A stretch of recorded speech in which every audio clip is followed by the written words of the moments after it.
Africa is young, Africa is strong, Africa is innovative, Africa is vibrant, Africa is growing, Africa is on the move.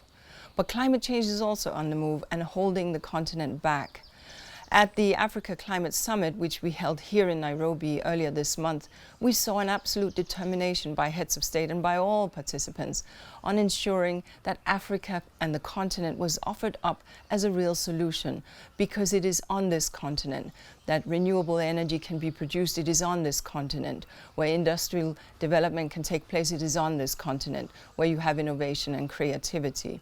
And so there was a determination to get finance, not as a handout, but because it makes good sense. At the General Assembly in New York, Africa will come with a clear voice, a clear demand, and clear offer, as well as clear commitment to a green future. A future in which we have a green path to industrialization, a green path to growth.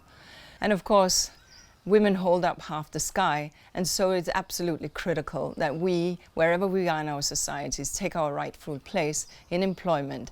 And as we add jobs in our countries, whether it be in Africa or elsewhere, it is critical that women have a fair shot and equal access to those jobs, because women are just as well educated as their brothers. So what I learned from many of my African sisters is, of course, that agriculture is a big employer, providing 65% of the continent's workforce. And many of these workers are women, but without access to credit, without title to land, and without rights under the law in many countries, women are much more vulnerable, and therefore their agriculture is more exposed to the weather-related impacts, climate-related impacts, and other threats that may come their way. So it's therefore important that African nations listen to women and understand what kind of policies can build resilience for women, so that women farmers and women entrepreneurs can have that resilience when climate change hits their nation. It's important that women find equality under the law, that gender segregation is undone, that skilling and upskilling of women is a focus as much as it is for men.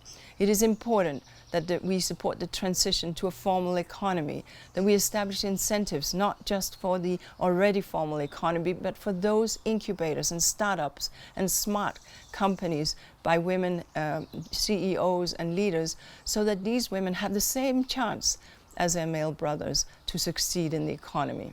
In Kenya, for example, we are proud to be implementing a project that we call Clean Captive Installations Project. This is a project that demonstrates just what women can do, women entrepreneurs, if we have just the right support and the right incentives. In this project, women are participating to help raise money and kickstart sustainable cold chain businesses, so that livestock markets, essentially dairy and other businesses, are both clean, green, and affordable. Initiatives like this show that when we are given an equal playing field, we women will rise and we will innovate and we will thrive. So it's important to give us that, so that we find solutions together to the climate crisis. So it's time to stop holding women back and let us all lead from the front.